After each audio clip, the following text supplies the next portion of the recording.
Hello and welcome to the Collapse Experiment. Today I noticed something while watching the show Billions. No, it's not like a spin-off of Cosmos. Billions upon billions of the billions. No, it's a show about really rich people. And for some reason, in season 2, there's a conversation between a therapist and an astronaut. During this conversation, just randomly, the astronaut says, "This may seem like a weird question, but do you like Wilco?"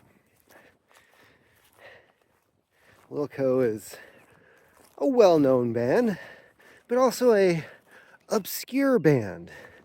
Like, you can almost spot a Wilco fan out in the wild. Like, you look upon them at the farmer's market or at a thrift shop and you're like, that person listens to Wilco.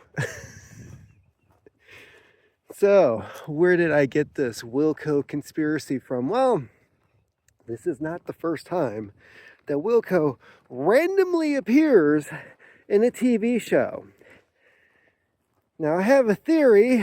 I have a few theories on this. One is that there's some writer in Hollywood that goes from show to show and they have an agenda, something that they have to check off on their list for every show that they work on. Where somewhere in the dialogue or in the music, gotta have Wilco. Other shows that I have seen this on, The Bear. The Bear makes sense. Wilco's from Chicago. The Bear takes place in Chicago. It's a very fitting show for Wilco to appear in. Then, in the show Shameless, of all things, which has some of the same actors as The Bear. So maybe there's a tie-in there. However, none of those people show up in Billions. There's a scene where two guys are talking and one of them says, "Hey, do you like Wilco?" And the other guy's like, "Isn't that like music for old sad man?" Bunch of old guys just listening to it. Where does this come from? Out of all the bands, all of them, why is this one reoccurring? And these are only 3 shows that I've found this in. I'm sure there might be others, and maybe you can put them in the comment section. But for some reason, Wilco just keeps popping up on these television shows. Is it great marketing? Do they have a manager out there that's like, "Hey, if I slip you $50, could you mention Wilco in this TV show?" Just get people to, I don't know, Google it, look it up, maybe watch some of our stuff on YouTube. But this last conversation on this show got very detailed, talking about Jeff Tweedy, some other dude that was in the band or working with the band, and it was the greatest stuff they ever did, but then they split and Wilco just became Wilco again instead of Wilco with the other guy who ended up ODing and dying later. Oh yeah, it got pretty detailed.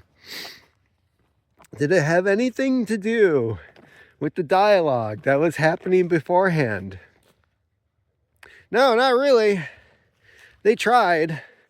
Didn't fit. But damn, they made a point. Wilco must be talked about in this episode. Is that a side project that Wilco has? Is that they fund TV shows and part of the funding deal is like you have to at least mention us on your show or play our music? If so, that's a pretty good scheme, considering none of the other people in the show listen to Wilco, aside from this astronaut. Bobby Axelrod, the main character that the whole show revolves around, him and his hedge fund.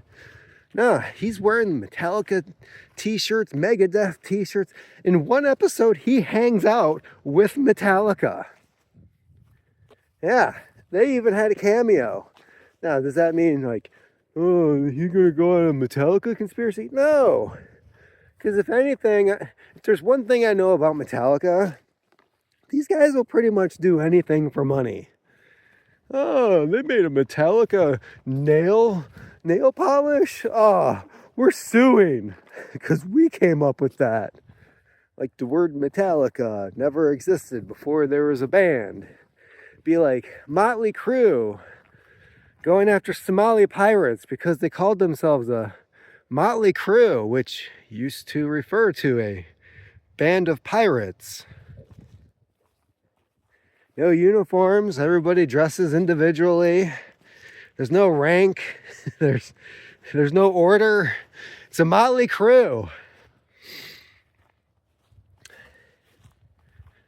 Now, it's interesting when you spot these things out in the wild on TV, where how does this keep happening? Wilco. Out of all the bands, Wilco pops up. Yeah, I'm convinced there's a writer out there, somebody out there in the weeds, because a lot of these shows, they'll have the one main writer, right? The one who comes up with the idea or the theme of the season or what the plot line's going to be. And then they've got like a half dozen to a dozen other writers that sit down and they write the scripts. And they're like, oh no, we should tweak this dialogue here. That doesn't really fit that character. But then there's some dude sitting in the back. It's like, you know, we could just talk about Wilco here. And then they have 2-3 minutes to kill. They're just like, yeah, screw it. Why not? Just throw in some Wilco.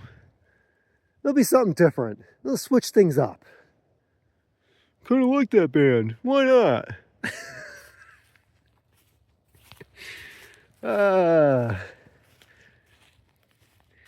It's not irritating. I don't find it annoying. I don't think ill or... I'm just kind of in the middle on that band, right? I'll admit, I saw them in concert one time at the State Theater in Kalamazoo. Went with my wife because she absolutely loves that band. I don't know how many times she has seen them. And if given the chance, if Jeff Tweedy was like single tomorrow and like sent her an email, it's like, hey, I hear you're my biggest fan. You want to go out? She'd probably leave me and the kids. I acknowledge this. I also acknowledge the odds of something like that happening are so astronomical. We're more likely to be hit by a comet than something like that happening. But it doesn't skew my sense of what is happening when it comes to these TV shows. And Wilco. Does anybody else think that this is just odd? That's why I'm calling it the Wilco Conspiracy. Although a conspiracy needs more than one person. But hey, when you have a writer sitting in a room and they put in the script this conversation, and the actors and actresses, they don't question it. They just do their job and they read the script. They're complying with the conspiracy. And the director is just like, yeah, fuck it, let's do it.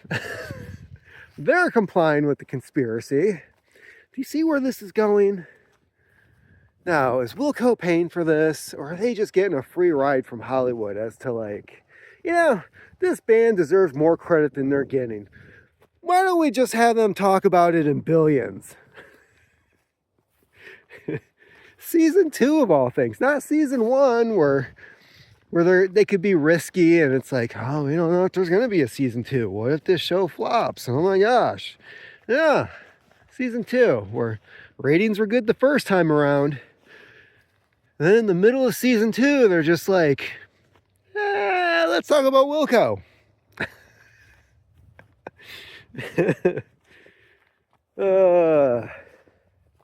If I had $1 for every time I heard Jeff Tweedy's name out in the public, I wouldn't be a rich man, but I'd be able to pay some bills. No kidding. And yes, I have seen this where my wife will be out and she'll just spot somebody and she's like, hey, I think I saw them at a Wilco show. And I'm like, Do you memorize the face of like all 500 people that are at these events? Like, how does this happen? Conspiracy, occult, I don't know. But for some reason, these people, when they get into that band, there's just no letting go. Keep on typing.